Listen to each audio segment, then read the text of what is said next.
trained him well. Even though we live in Olomouc in Czech Republic, he does like English food because I do a lot of cooking. I used to be a chef. I'm a trained, one of my many jobs that I've done. I was a chef. I was a chef in Paris some years ago. So I do all the cooking. So I do a lot of French cooking, but also British cooking. So yeah, the sausage sandwich has got a family connection, really, and it's very tasty as well. So I recommend it. So, what's in a British sausage versus an American sausage? What's the big difference there? I've never had an American sausage, so I presume yours is like a Frankfurter, right? It's more like a sometimes like kind of, so your hot dogs are kind of like Frankfurters kind of things. Yeah, but a sausage is a sausage, at least in Canada, if that makes sense. So my sausage would be like garlic and elk or beef where I live. Like we still have elk. We actually hunt and stuff. And there's not a lot of elk in Birmingham, actually. Where but you have beef or pork, right? Birmingham is a big industrial city. It's the second city in the middle. That's where I'm from. It's in the middle, in the Midlands. Second biggest city after London. It's a big industrial city. So we didn't have many elk, really. So as a basically pork with a few spices, not very spicy. So it'd almost be like what we call a breakfast sausage, or they're like about the size of your thumb and long. Yeah, a bit longer than that. Yeah, maybe a bit more like a bratwurst. You know, the German ones. Yep, that makes sense. Yep, a little bit like that. That's in Czech. That's the only ones I buy because they're the closest ones to the British I can get, really. So okay, so let's actually do the interview now, since everybody knows about sausage. Sorry, I'm gonna vape as well That's fine. Not a problem. Ladies and gentlemen, Nick is an author of punk novelette, and we'll get to that. But I am going to ask you the question of the week anyway. I'm not going to ask you if you've ever seen a ghost. I'm going to ask you a side question. Do you believe in ghosts? Because that's a very different question. No, I don't actually. I don't believe in them. I don't have any experience of ghosts. The only thing that I've come close to was I was in a fire once, and I died in a fire. I was looking after my friend's house, not very well, so I burnt it down, and I was in it, and they dragged me out and gave me mouth to mouth, and supposedly I was dead for a certain time, but I didn't see any lights. My granddad wasn't there waiting for me, at the end of a tunnel. I didn't get any of that. So I don't have any experience of spirits or ghosts or things like that. That's the answer to the question. Yeah. So I'm not very spiritual, I suppose. So no, that's perfectly fine. It's just a question that I ask. It's a question of the week, so it's all good. So punk novelette, where's the inspiration come for your book? And I've read your bio and stuff, but I'm going to discover with the audience who you are and what it's about. So punk novelette, where's it from? Or where's it come from? Okay, well, originally I was a punk back in the early days, the original punks. I'm quite old. So I kind of grew up in punk in 1977, 78 when it first started. I was a teenager then. And that really kind of influenced my life, really. Because where I came from, there was high unemployment. It was a big industrial place, but all the factories were closed. So there was no university, there was no jobs, everybody was unemployed. There was no chance to do anything. And luckily, punk came around and, suddenly we had something to latch onto, that gave us some inspiration, really, to do stuff. Like I joined a band. I couldn't play guitar, but they said, you're in a band and you're playing a gig next week. People were inspired to design clothes, get involved in politics, do writing. I started doing some writing around that time, writing punk lyrics and stuff like that. So I think what I wanted to do was write about those times, really, and in a positive way, because there's not been a lot of fiction written about punk. There's a lot of biographies and a lot of autobiographies by musicians about their time as a punk, but nothing about like for normal kids like me. So I wanted to write about how it influenced normal kids from, you know, poor backgrounds in council estates, working class areas, and how it inspired us. So I kind of like merged lots of people I know into 4 characters, and the book takes us on. It's a short novel. I called it Punk Novelette because it's like, how would you say, terse and trivial. It was, I think, the original novelettes were, and I kind of wrote it like that, really quick fire, rapid writing, and it's about them being inspired by punk, and despite all there's a lot of crime involved in people's lives, reflecting the times. I really wanted to reflect the times of that, even though with all the crime and the drugs and the drinking and the death and the violence and the politics. Despite all that, these 4 characters came out at the end as, I suppose, developed people. Really, they achieved things. They instead of just being, I think, without punk, I would maybe have ended up in prison or dead, and lots of my friends too. I mean, lots of friends did die on the way, but I wanted to portray punk in a. Because you always get this impression, you know, like spiky haired guys sitting in the gutter drinking cider with no ambition in life and stuff. And punk wasn't like that for us. It was all about, we actually got it. It was do something with your life, you know, get up, come on. Nobody's going to do it for us. Nobody invited us to university. Nobody gave us jobs. So we just did our own thing. We put our own concerts on. We did our own bands. We made our own clothes. We did our own fanzines. And from that, my friends developed. I've got 3 of my friends, the characters. One is now he was in prison as a kid. He's now a professor of sociology, and I would say that punk definitely influenced him, and his experience of life helped him become a professor of sociology. He writes books about sociology now. Another friend of mine is a political activist in London. She's a brilliant activist, community activist for the Labour Party, Socialist Party. I have another friend who's a fashion designer. I try and write books, and you know. You do more than try. You wrote one, so it's. I wrote 4 actually. So. And if you want to buy them, everybody, if you go to that link down there, or I'm sure I linked it in the description of the video, feel free to grab Nick's books. I've got some questions, not about punk, but about today.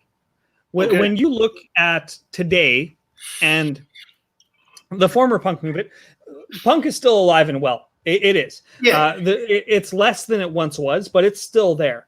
Yeah. And the attitude of punk, I think, is starting to take hold. Specifically, if we look at the political landscape of America right now, it's starting to take hold in the fact that, just like the UK, people have been held down. There's unimaginable debt for most people, right? Most people are $500,000 in debt or more. They don't have jobs that are fulfilling. They don't have jobs that they can actually ever pay their debt off. So do you think that there's going to be a movement coming like punk was? Not necessarily in music, but I can feel it starting now, even in the arts community with everybody I talk to. Do you think there's another movement coming like that? I actually don't think there's going to be one. I think there's going to be many different ones. I think because of maybe the internet and things like that, I think there's going to be lots of different kind of movements. I mean, there's already activist groups online, Facebook groups online. If you look in London, I would say that the punk movement or political movement in London is dubstep. You know dubstep? Okay. Yes, I do. And that kind of amongst the black communities is very political. They supported Corbyn in the election, and they're very vocal and very political. So yeah, you can see. I don't think the same style of music, but the attitude definitely will always come out of rebellion of kids who are put down. I think, but I think we'll see it in different ways because I think because of the internet now, you don't have this. Everybody kind of is very samey. Do you know what I mean? It's like everybody follows the same fashions in different places. But I think you can see things like dubstep started in London, so you can see like communities starting their own things. So yeah, I think it's a positive thing, and I think in America, you know, with what's going on now, hopefully something will come out of that. I mean, you had the climate protesters a few years ago. You've got Black Lives Matter now. If these movements all link up together, I think it's a positive thing, you know. And hopefully something comes out. I mean, riots never really achieved anything. I was in a few riots myself in my time, and but there has to be something political behind it. And that, I mean, when we were punks, it was all about anarchy at the beginning. But then when things became more political with the miners' strike in the UK, I kind of went away from the music and went away from punk and got more into the politics. And that was like supporting the miners who were fighting for their communities and their lives. And I think that needs to happen now. I think the normal working class people in America and the UK need to be kind of more kind of active. The unions need to get more proactive and link up with these youth movements. You know, the rebellion. There's the rebellion, isn't there? I can't remember what it's called now. Climate rebellion, guys. And hopefully with the Black Lives Matter, but I think normal working class guys who are in trade unions need to get more active as well and become more political. But I'm quite positive about it. I think, you know, out of riots, hopefully something will develop, and some more protest movement, and have some actual aim. Because at the moment people are just showing anger, but there's no kind of political movement behind the riots in America. It's just anger. But there needs to be something. People need to get organized and do something positive, change something politically, I think, you know. When I look at stuff like, I don't have a stone to throw at what's going on in the US. I don't have that experience of what's going on right now, other than the COVID stuff. When I see the movements that are happening in today's world, be it the climate stuff or the Black Lives Matter stuff, I see, much like punk was, that there's really no sense of community with a lot of society these days. And I think punk gave people community. There was 15 people in your close-knit group, and like you talked about before, growing into an adult, you were able to actually start to understand the world a lot better, and it moved you towards having a cause or being able to find those causes that you actually care about. And I think with all the social media and all of we're more connected than ever, but the average person, I did an interview yesterday, the average person these days only has 0.75 of a friend. That means there's a lot of people out there that don't actually have friends. It's just social media, a bunch of bullcrap. So I think the movements that are happening now gives that friendship that we're supposed to have. And I think that it happened for the punk movement too. It was coming out of the 60s and 70s where it was all hippies and free love. I don't think the kids that came out had a good social group, if that makes sense, because divorce rates were starting to skyrocket and all that other stuff. Does that make sense? Well, yeah, I mean, I think that kind of led in to the 70s when I was a teenager. We were all from broken homes. So all those 60s kids all got divorced, and, you know, so the 60s didn't go anywhere. But I think that I went back to the UK 2 years ago. I took my son around Birmingham and London, and I went to a very working class area of London called Peckham, which is a very deprived area, one of the most deprived in the country. And it's a very multicultural area. But what I really did feel there was a sense of community spirit. There was amongst the different minorities, but there was a sense of community. People were fighting against their schools being privatized. People were fighting against hospitals being closed. And there were a lot of community groups. I went to, there was a Muslim festival in a park near there, and it was just everyone was mixing together, different nationalities, different religions. So I really got a feeling that in those really deprived areas, I think that the communities are organising, and I think there is a good spirit of community.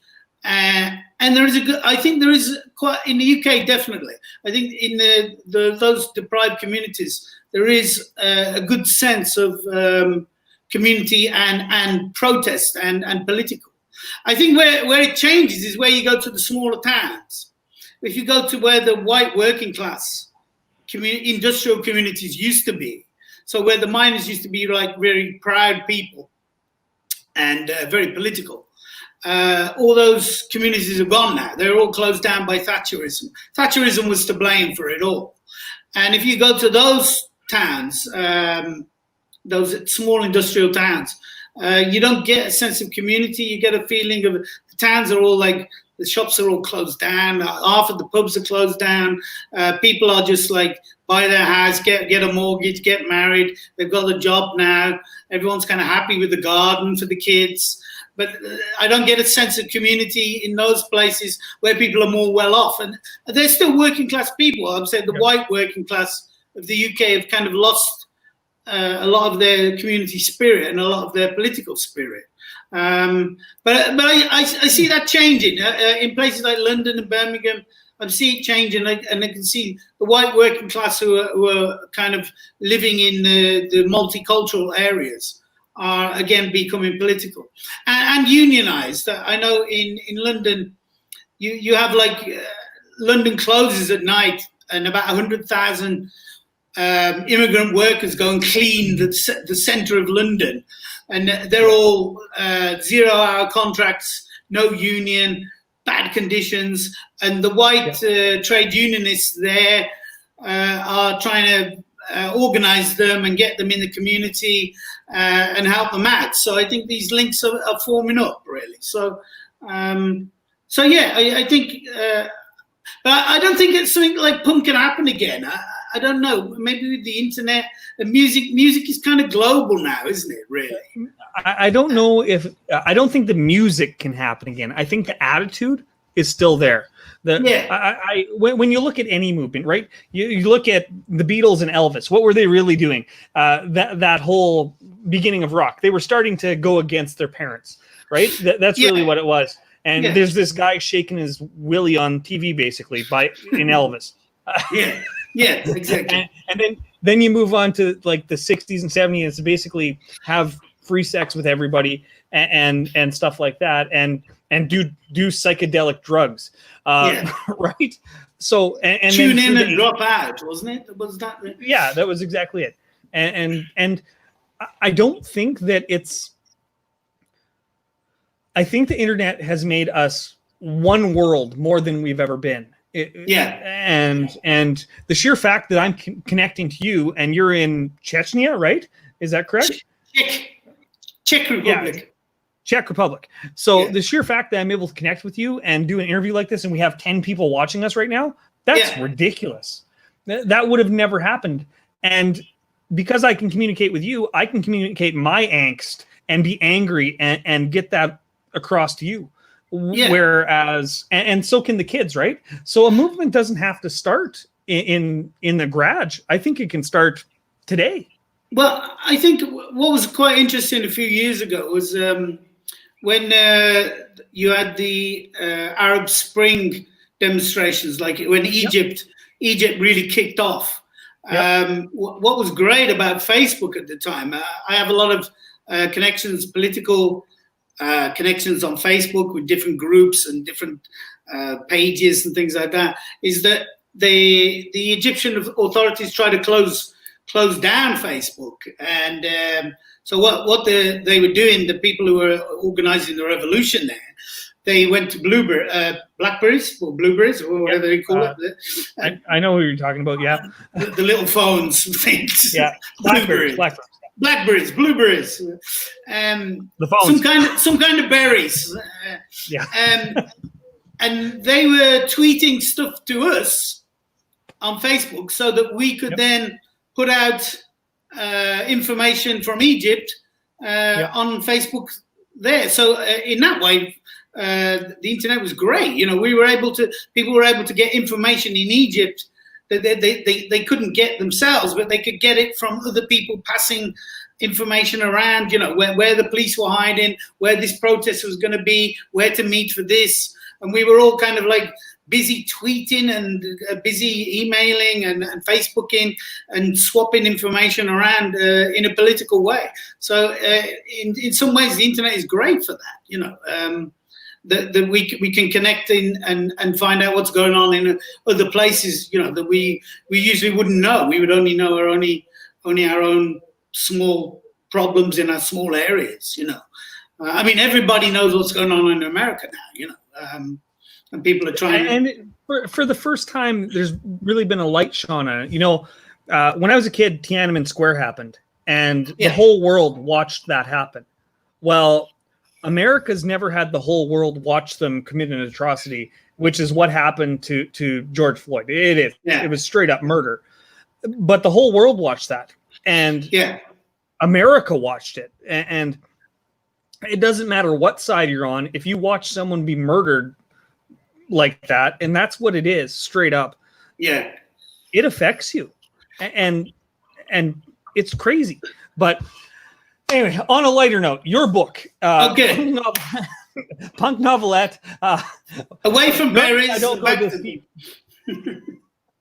Normally, I don't go this deep. So, 4 friends going through the punk movement in a fictional account.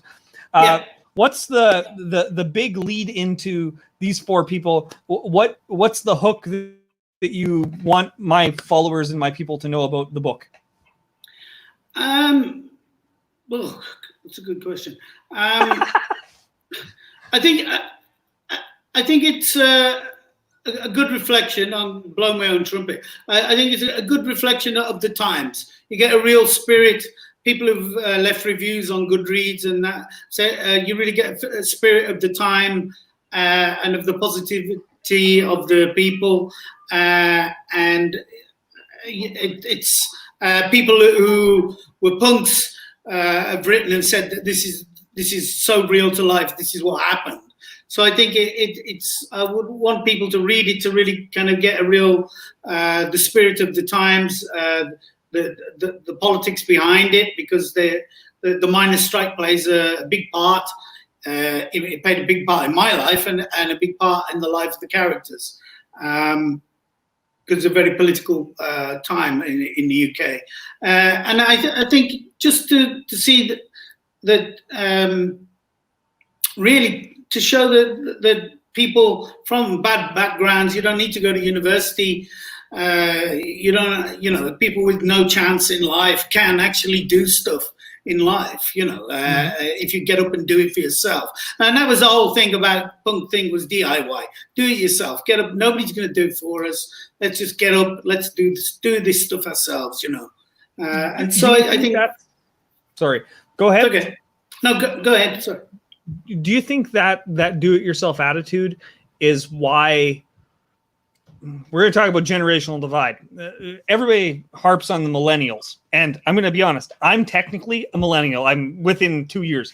So do you think that's why the boomer generation complains about the millennials so much, because there's no DIY attitude, or is it just not understanding the type of DIY attitude that they have? I don't know that much about millennials, to be honest. I don't know. I can't really answer the question. I don't really have an opinion about the millennials. I don't see them as like negative generation who didn't do anything. I think they do stuff, but they just do it in a different way. It's the same as the punk movement, really. When your parents were watching you go through the punk movement, they were like, "What the hell is wrong with them?" Right? And it's just a different. Yeah, I think the kids are all right. I think they're doing. The kids are still there. They're still doing stuff. They're still doing the music. They're doing the fashion. They're still rebels there. And I'm glad to say there's loads of rebels still out there. Not everyone's following the fashion. Not everybody's is listening to the same music like K-pop. you know, on YouTube and stuff like that. There are groups in every town, I think, who try and do different things and do things themselves in villages and towns and everything. So I think this generation gets a bad rap, really. You know, they're always stuck on their phones and everything like that. And I think, well, actually, what are they doing on their phones? They might be really active. They might be organizing a demonstration. They might be in contact with someone in Egypt and organizing a strike somewhere, or you know. So they just do things in a different way than we did, you know. So I'm positive about the generation. I think they're still rebels around, and I think good things are going to happen in the future, politically and culturally as well. Definitely. Now, you've talked about unions quite a bit. A lot of people think for the last 15 years in Canada and the United States specifically, a lot of people think that the unions have gotten way out of hand, where there's people making $150 an hour in some positions, just because they are part of the union, not that they're actually contributing to that job. Yeah. I see it both ways. I see it that if the corporation doesn't make money, then the job's not going to be there, period. So how do you balance that to I know that it's probably not a fair question, but how do you balance it in your own head? Well, I think the thing is that the union movement in the US and Canada, I think, I don't know that much about Canadian unions, and the UK is slightly different. Okay. I think that in the US, it's kind of, they run kind of like a little bit like the mafia, if you know what I mean. They were kind of like the union bosses became kind of like the mafia. On the waterfront is kind of like that, isn't it? You know, the old movie On the Waterfront. And in the UK, I mean, the unions, I mean, the main militant, the unions have a lot of power for its members. And its members are the Labour Party in the UK is funded by the trade unions. It's not funded privately, so the trade unions have a lot of power from its membership. And at the moment, I see there are a lot of good left-wing, just basic organizers who are not in it to become, make a buck or two here and there, are there because they're politically motivated. And a lot of good left-wing organizers are there now, and the unions are kind of going more left-wing and changing and becoming more active. And, you know, when Corbyn was there the last leader who just lost the election, the unions and youth and young people as well. That was a great thing in the UK. The young people, football fans, Glastonbury fans, festival fans, trade union members were all behind Corbyn and behind his socialist message, if you like, for a more fairer society. So I think in the UK, the unions are kind of moving in the right direction. So the bureaucrats are becoming less powerful, and I think there's a whole new generation of new left-wing guys who are not there to become careerist bureaucrats. And so I'm quite positive about the unions in the UK. The US, I don't really know that much about the trade union movement. I mean, I've heard some things, you know, when the firemen have been in and supported when they occupied one of the buildings in Minneapolis, wasn't it? Yeah, I think. Yeah. And the fire brigade union went in and was supporting the activists there. So I think we're seeing it. I've read a few things about the unions, and I think now I read recently the McDonald's workers getting unionized, Amazon workers getting unionized. Always questionable about McDonald's and Walmart, because generally, if they hear a whiff of it, they just fire everybody. I've read recently that they've been on strike in the US, and the unions have gone in, and they've been trying to form unions in Amazon and McDonald's and stuff like that. In the last couple of weeks, I've heard reports, read reports about that. So I've heard that's a positive thing. And McDonald's workers have been on strike all over America. And hopefully, if the unions have got to get in there and unionize them, and that's where it comes Black Lives Matter, because a lot of those. It becomes an actual movement for everybody. Yeah, those low-paid workers need to be in a union, and then they can use their vote to get better policies, get the Democrats in, or the Greens would be even better, or to change some policies. They got to do that, because I think the black community just feel kind of isolated away from the white working class in America. So I think the unions could be the thing that kind of like links them together, along with any kind of movements, climate movements or climate change, any kind of campaigning groups. Really, that makes sense. When we're all done, holy cow, we went overtime already. Okay, it's been good to talk to you, sir. When part of me doing the show is to understand different perspectives across the world, and for the viewers to understand different perspectives all over the world. I want to thank you for coming on. Once again, everybody, if you want to buy Nick's books, they're in the links. I'm sure it's in the links, the description that I made. And if not, it's scrolling across the bottom down there somewhere right now. Nick, is there actually, I have one last question. Always the last question is, what have you done for yourself other than this interview to make yourself happy today? What did I do to make myself happy today? I bought a new bag. There you go. When I bought myself a bag for carrying my stuff around, all my notebooks for when I write my stories and things like that. So that's awesome. Okay. So can I just do a quick advert? I've got 4 books on Amazon. One is Traveling for the Hell of It, which is all about my travels around the world, and it's got some essays in. It's got a lot of political stuff in as well. I've got a poetry book, Lyrics Without Music, which is gritty poetry, you could say, street poetry kind of thing.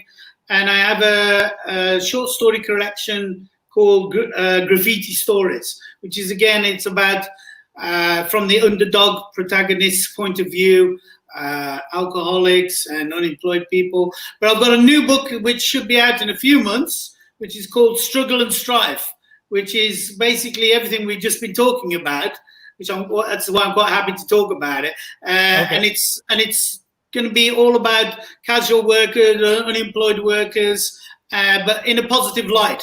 So how the protests are going to be positive. So short stories about all people who are kind of down in society, but how they can better society, if you like. That's awesome. We all have power, and we might not think it, but we all have the power to change our lives if we choose to go out and try to do something, at least, right? Exactly. Even if you fail, generally you're better off. Everybody, I want to thank you. Nick, thank you from everybody. Hit the like button, hit the share button. You know what to do, guys. I'm not supposed to say it, but do it. And Nick, that's everything. Thank you. Thanks very much for having me on. It's been great. Great chatting to you. This way. I need you to wave bye. Bye.